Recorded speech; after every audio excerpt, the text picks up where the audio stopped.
Alright, what's up everybody? So in this video, I'm going to be showing you guys in under 3 minutes how to fully set up the NT1 to get the best performance with this microphone. Like I said, I'm going to try to keep this video really fast and straight to the point. We're going to do this in under 3 minutes. So let's go ahead and start the clock and jump straight into it. So in order to get the best signal out of the Rode NT1, we really want to make sure that we nail gain staging. If we get this wrong, this is only going to cause issues when we go to do the rest of the processing that's done later in the video. So we really need to make sure that we nail gain staging. The way that I nail gain staging every single time is pretty simple. All I do is run an instance of this plugin by Waves. This is the WLM, and all it is essentially is a metering plugin. Now, I'm going to name a lot of plugins in this list that are going to be from Waves, but of course you don't have to use Waves plugins. You can use the stock plugins that come with your DAW. So as I'm speaking into the microphone, I'm just watching the plugin to make sure that I'm hitting right about -23 to -22 LUFS short term. Making sure that you record at -23 LUFS short term is going to ensure that you get the best signal to noise ratio with your setup.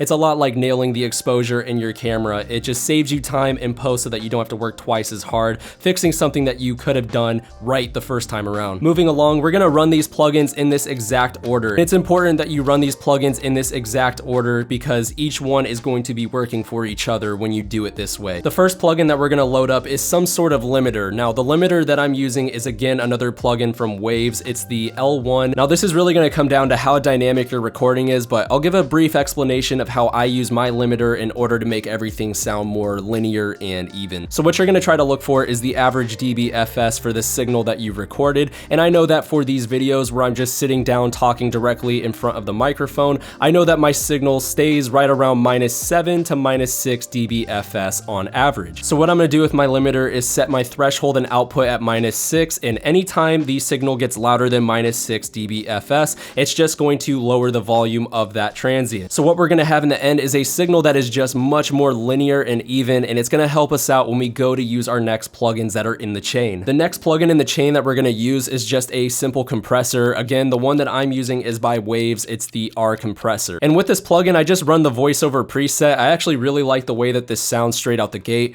and I'll just mess with my threshold and try to aim for right around -2 to 3 gain reduction. All right, moving along. And at this point, I'm gonna do a little bit of EQ. And when I say a little bit, I mean that. You really don't wanna use a lot because then it's going to sound unnatural. What I'm gonna do is run a low pass at 60 Hertz. Anything above that, I feel like you're just gonna be cutting away some of those frequencies that are really gonna add body to the vocal. And at this point, this could be where you stop, but for me, I go to 8K and I will do a slight boost. So I'll just add a high shelf at 8K, and I'll usually boost anywhere from 1 to 2 decibels. And lastly, we're gonna run a de-esser to get rid of any of those obnoxious S's that are captured when using this microphone. The NT1 is notorious for capturing a bunch of sibilants, so I find it pretty much mandatory to run a de-esser when using this microphone. So I know that for my vocals, 7,000 seems to be about the sweet spot for removing any of those obnoxious S's, so I'll leave it set to 7,000, and then under sidechain, you wanna make sure that you have bandpass selected. If you have high pass selected,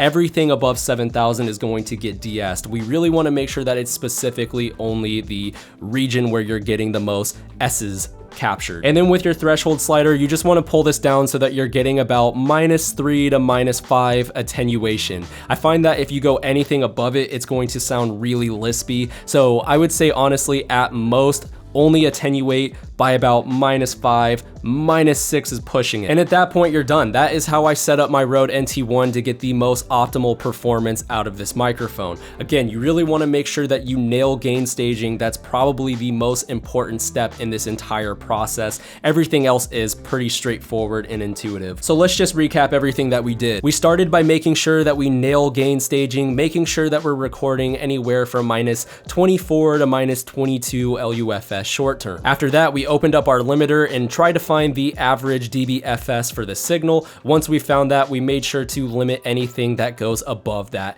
average dBFS. And for anybody wondering what dBFS even is, that's just your level that's in your DAW. So on your meter, your mixer, whatever you have showing in your DAW, wherever your signal is peaking around -12, -9, -6, that is dBFS. So those numbers represent dBFS. After that, we opened up our compressor and we're trying to aim for about 2 to 3 decibels of gain reduction. Now the settings that I run for my compressor are as the following. The ratio that I run is a 4:1 compression, in, my attack is set at 5 seconds, my release is set to 50 seconds, and then your threshold, that's gonna be wherever you need to drag that down to make sure that you're hitting about 2 to 3 decibels of gain reduction.